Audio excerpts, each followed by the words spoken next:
देखिए दोस्तों, आज हम ट्रिक से याद करेंगे 1857 से 1947 के मध्य जो भी मुख्य घटनाएं घटी, कहां पर घटी, क्यों घटी और किस सन में घटी, उन सभी को भाई डिटेल से तो कवर करेंगे ही, साथ ही ट्रिक से भी याद करेंगे। वेरी वेरी इंपॉर्टेंट टॉपिक है ये, सदाबहार टॉपिक है और परीक्षा में यहां से क्वेश्चन पूछ लिए जाते हैं। तो भाई स्वागत आप सभी का जी के महात्मा जी में। चलिए शुरू करते हैं फटाफट। सबसे पहले बात करते हैं 1857 का विद्रोह। बिल्कुल इजी है। देखिए 1857 का विद्रोह 10 मई को मेरठ से शुरू हुआ था और ये ब्रिटिश ईस्ट इंडिया कंपनी के शासन के खिलाफ भारत में एक प्रमुख लेकिन असफल विद्रोह था।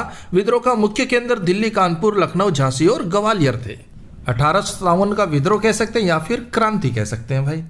इसके बाद बात करते हैं 28 दिसंबर 1885 भारतीय राष्ट्रीय कांग्रेस की स्थापना हुई थी। 28 सितंबर 1885 को एलन ऑक्टेवियन यानी कि ए.ओ. ह्यूम जो कि स्कॉटलैंड से थे, इनके द्वारा भारतीय राष्ट्रीय कांग्रेस की स्थापना की गई थी। अब भाई 1857 की क्रांति और भारतीय राष्ट्रीय कांग्रेस की स्थापना 1885, इनमें मुझे नहीं लगता ट्रिक लगाने की जरूरत होगी। बिल्कुल ईजी, आपको वैसे भी याद होगा, बाकी सारे हम ट्रिक से याद करेंगे। उसके बाद बात करते हैं 16 अक्टूबर 1905 बंगाल का विभाजन हुआ भाई। वायसराय कौन थे उस समय? Lord Curzon. ये इंपॉर्टेंट होता है, कोई भी घटना घटित हुई है उस समय भारत के वायसराय कौन थे, ये भी परीक्षा में पूछ लेते हैं। और देखिए बंगाल का विभाजन कैसे किया गया। पश्चिमी बंगाल जिसमें बंगाल, बिहार, उड़ीसा ये हिंदू बाहुल्य क्षेत्र थे। पूर्वी बंगाल में पूर्वी बंगाल और असम ये मुस्लिम बाहुल्य क्षेत्र। 1905 में बंगाल विभाजन हुआ। ट्रिक से देख लीजिए 1905, 1900 कॉमन है, भूल जाइए, 5 को याद रखिए भाई।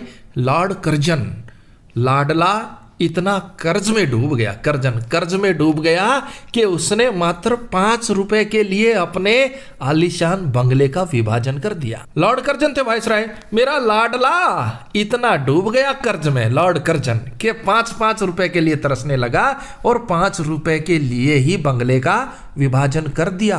1905 बंगाल विभाजन, वायसराय लॉर्ड कर्जन, भूल मत जाइए भाई। उसके बाद देखिए 1911 में बंगाल विभाजन रद्द हो गया। उस समय वायसराय थे लॉर्ड हार्डिंग। बंगाल विभाजन रद्द के समय वायसराय लॉर्ड हार्डिंग थे। अब लाडला कर्ज में डूब गया, बंगले का विभाजन हो गया मात्र 5 रुपए के पीछे। फिर हमने कोशिश की, 1-1 रुपए जोड़ा, 1-1-11, 1911 भाई, 1-1 पाई जोड़ी, 1-1 रुपए जोड़ा और बंगाल विभाजन रद्द किया।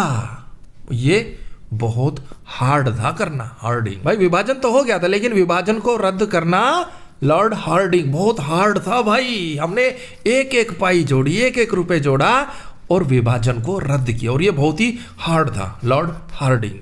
और एक छोटी रिक्वेस्ट है भाई, अगर आप चैनल पर नए हैं, सब्सक्राइब नहीं किया तो ऐसी ही ट्रिक वीडियो के लिए सब्सक्राइब कर लीजिएगा। वीडियो हेल्पफुल लगे तो लाइक कर दीजिएगा। नेक्स्ट 30 दिसंबर 1906 मुस्लिम लीग की स्थापना हुई भाई।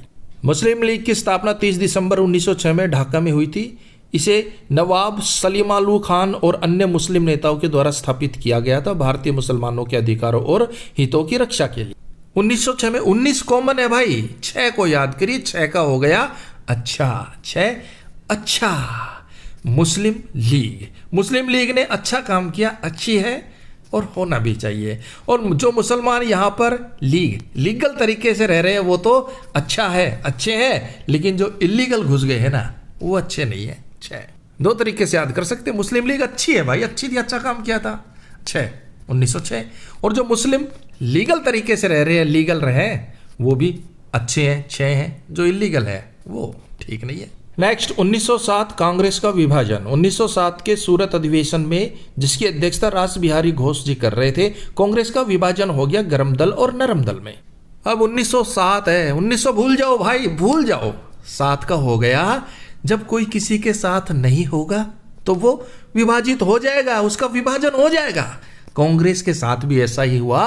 कांग्रेस का विभाजन इसलिए हो गया क्योंकि उनके साथ यानी कि उनके साथ कोई खड़ा नहीं था उस समय भी और आज भी, इसलिए कांग्रेस का विभाजन हो रहा है, होते जा रहा है। कांग्रेस का विभाजन इसलिए क्योंकि उनके कोई साथ नहीं खड़ा। 1907। नेक्स्ट 11 अगस्त 1908 खुदीराम बोस को फांसी दी गई थी भाई। देखिए खुदीराम बोस को 11 अगस्त 1908 में 18 वर्ष की उम्र में फांसी दे दी गई थी, जिससे यह भारतीय स्वतंत्रता आंदोलन के सबसे कम उम्र के शहीद बन गए था। फांसी क्यों दी गई थी? तो देखिए खुदीराम बोस को मुजफ्फरपुर के जज D.H. किंग्सफोर्ड को मारने की साजिश के तहत फांसी दी गई थी। 1908 8 का हो गया कि भाई मैं 8 घंटे काम करता हूँ और पूरे के पूरे काम में लगा रहता हूँ, चाय भी नहीं पीता, लेकिन बॉस मुझ पर शक करते हैं। तो मैंने भी बोल दिया, खुदी राम, खुदा की कसम, राम की कसम बॉस, मैं 8 घंटे के पैसे लेता हूँ और 8 के 8 घंटे काम में लगा रहता हूँ। कभी गड्डी साफ कर रहा हूँ, कभी घास खोद रहा हूँ, कभी कुत्ते को पानी पिला रहा हूँ, कभी बाजार से दूध लेके आ रहा हूँ, कभी कुछ। 8 घंटे के पैसे देते हो, 8 के 8 घंटे में पूरा काम में लगा रहता हूँ, एक कप चाय भी नहीं पीता। खुदा राम, खुदा की कसम, राम की कसम बॉस, अब वो आप विश्वास करो चाहे ना करो। तो खुदीराम बोस को फांसी दी गई 1908, 8 घंटे। 1914 बिल्कुल लीजिए भाई, प्रथम विश्व युद्ध हुआ था 1914 से 1918 तक चला था। उसके बाद 9 जनवरी 1915 गांधी जी अफ्रीका से भारत लौटे थे। Very very important. अब देखिए, जब गांधी जी अफ्रीका से भारत लौटे तो अफ्रीका के जंगलों से 15 बंदर पकड़ कर लाए थे गांधी जी। कितने बंदर लाए थे? 15 बंदर, 15 बंदर पकड़ कर लाए थे। लेकिन लास्ट में आते आते 3 बंदर ही बचे थे, बाकी इधर उधर भाग गए। वो 3 बंदर आपने देखा होगा ना, बुरा मत बोलो, बुरा मत सुनो, बुरा मत देखो, वही 3 बंदर बचे। हालांकि गांधी जी जब अफ्रीका से भारत लौट रहे थे तो उस समय तो वो 15 बंदर पकड़ कर लाए थे 1915, लास्ट में बचे थे 3। देखिए, गांधी जी 1893 में एक मुकदमे में एक भारतीय व्यापारी का प्रतिनिधित्व करने के लिए दक्षिण अफ्रीका गए थे और 9 जनवरी 1915 में वापस भारत लौटे थे। इसीलिए 9 जनवरी को प्रवासी भारतीय दिवस के रूप में मनाया जाता है। 1916 होम रूल लीग आंदोलन, फिर से 1916 लखनऊ समझौता, दोनों को ट्रिक से याद करेंगे। होम रूल लीग आंदोलन का उद्देश्य राजनीतिक शिक्षा और सार्वजनिक बैठकों आदि के माध्यम से स्वशासन प्राप्त करना था। अब 16 है, 16 वर्ष का लड़का हो गया भाई, 16 वर्ष हो गए लड़के को, तो अब पेरेंट्स उसे होम रूल घर के रूल बता रहे हैं कि भाई आप 16 साल के हो गए हो, ये 100 रुपए लो, 100 रुपए लो और जाओ अपना काम धंधा करो, घर से निकलो।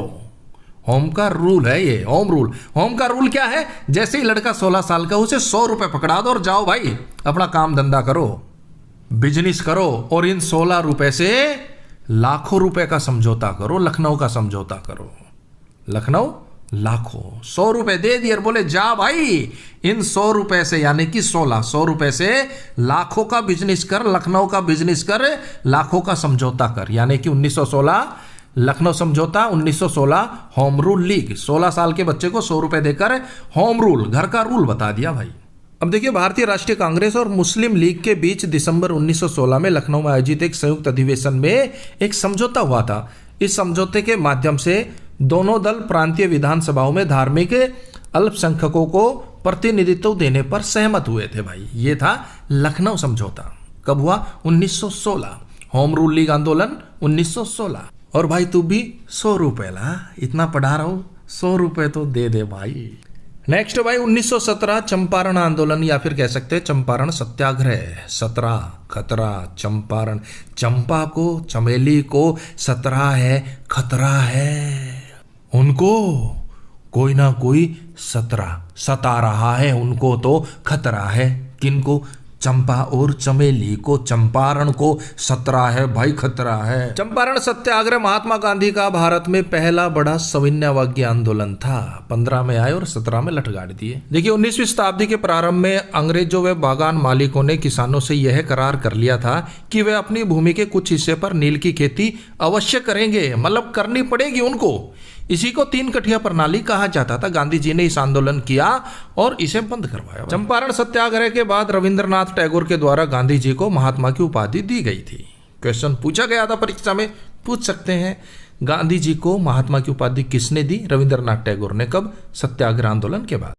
नेक्स्ट 1918 अहमदाबाद मिल मजदूर आंदोलन। गांधी जी अहमदाबाद में कपड़ा मिल मजदूरों से मिले और उनकी समस्याएं सुनी और सुनकर उनका समाधान किया। कब? 1918 में।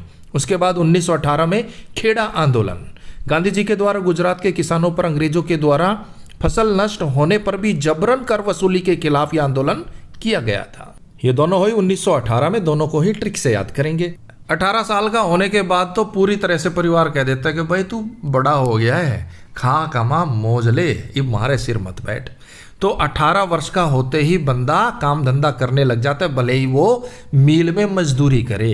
मील मजदूर आंदोलन। भले ही बंदा मील में मजदूरी करे लेकिन 18 वर्ष का होते ही काम धंधा पकड़ लेता है, या वो कैपेबल है, पकड़ सकता है। पढ़ाई करे तो कर लो भाई, लेकिन 18 वर्ष की उम्र के बाद बंदा कैपेबल होता है, मील मजदूरी कर सकता है, काम धंधा कर सकता है।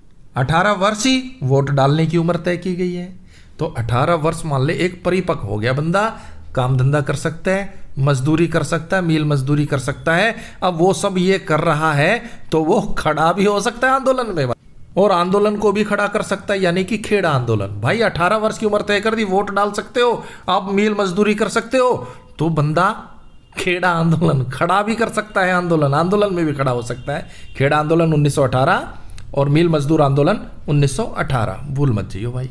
नेक्स्ट है 1919 रोलेक्ट एक्ट, बहुत इंपॉर्टेंट है। रोलेक्ट एक्ट ब्रिटिश सरकार द्वारा 1919 में पारित एक दमनकारी कानून था। इसके तहत ब्रिटिश सरकार को आंदोलनकारियों को बिना मुकदमा चलाए अनिश्चित काल तक जेल में रखने का अधिकार मिल गया था। देखो भाई कितना अत्याचार होता था। अगर अंग्रेजों को ये लगे, ब्रिटिश सरकार को ये लगे कि हमारे लिए खतरा हो सकता है भविष्य में, उसको उठाओ जेल में डाल दो। कब तक? अनिश्चित काल तक भाई। यही था रोलेक्ट एक्ट। कब आया था? 1919 में। अब टीचर कह रहा है स्टूडेंट को रोलेक्ट, यार रोज लेट आता है रोलेक्ट, रे रोज लेट आवे भाई, तू मुर्गा बन जा रे, डंडा दो भाई। मुर्गा बना के डंडे मारने स्टार्ट किए। अब बच्चा क्या कर रहा है? उन्नी उन्नी उन्नी उन्नी 19 उन्नी सर, नहीं आ, 19 सर लेट नहीं आऊंगा, 19 सर लेट नहीं आ,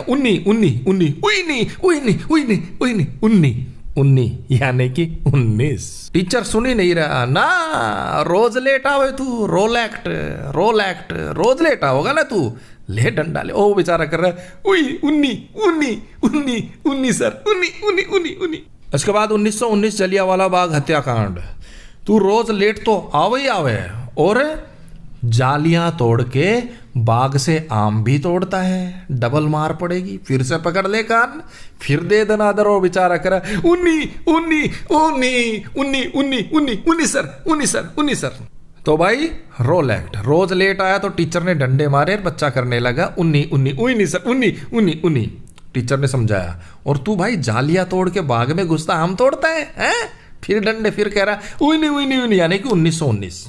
और इस पॉइंट को समझ लीजिए, यहां से क्वेश्चन बन सकते हैं। देखिए 13 अप्रैल 1919 में अमृतसर में शाम 5 बजे जलियांवाला बाग में विशाल जनसभा का आयोजन किया जा रहा था। क्यों किया जा रहा था? तो देखिए जो रोलेक्ट एक्ट आया था ना, इसके अंतर्गत पंजाब के 2 लोकप्रिय नेताओं को, डॉक्टर सत्यपाल और डॉक्टर सैफुद्दीन चिल्कू को गिरफ्तार कर लिया गया था।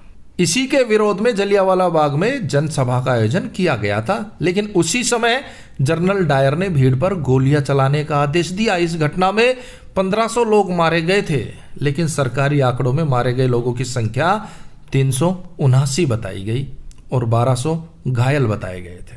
घटना के समय भारत के वायसराय लॉर्ड चेम्सफोर्ड थे भाई। अब देखो बाकी जो बच गए 1920 से लेके 47 तक, उस पर हम अलग से वीडियो बनाएंगे भाई, सारा एक साथ करेंगे, मिक्सअप होएगा, कुछ समझ नहीं आएगा। उसके लिए जल्दी आपको दूसरी वीडियो मिल जाएगी, पार्ट 2 में उन सभी को हम कवर कर लेंगे। अगर आप चैनल पर नए हैं सब्सक्राइब कर लीजिए, वीडियो हेल्पफुल लगी लाइक कर दीजिएगा। तो मिलते हैं नेक्स्ट वीडियो में, तब तक के लिए जय हिंद जय भारत।